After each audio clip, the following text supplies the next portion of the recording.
After guiding Cleveland to a much-needed win over the Raiders, Shedeur Sanders stepped into a far tougher challenge in his second NFL start. Wintry winds, freezing temperatures, and a locked-in San Francisco defense created the perfect test of whether he could build on last week's promise.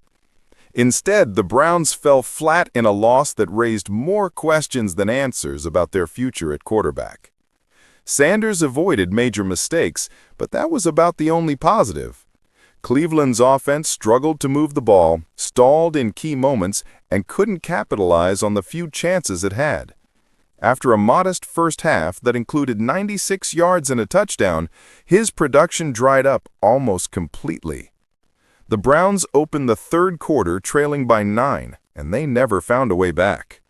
A late sack on 4th and long essentially sealed the game and captured the story of the afternoon. Still, Sanders had flashes worth noting. He missed early on a potential game-changing deep shot, overthrowing Jerry Jeudy, who had broken free downfield. But when another opportunity came, he delivered.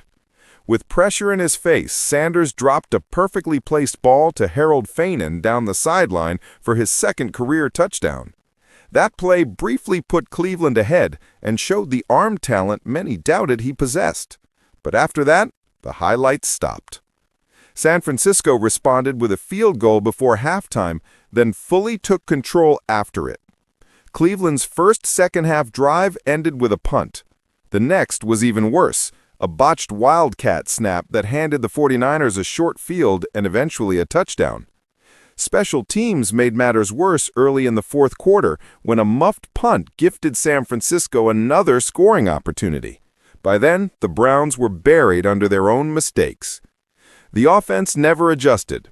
Cleveland produced only 60 yards after halftime, settling for punts, turnovers on downs, and lost chances. Sanders wasn't disastrous, finishing with 16 completions for 149 yards, a touchdown, and no interceptions. But he also didn't show enough to push the needle toward long-term confidence. The Browns still need clarity.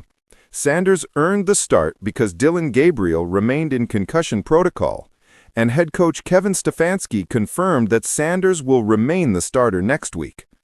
Cleveland appears committed to using the rest of the season to evaluate him, hoping to determine whether he can develop into a viable long-term option.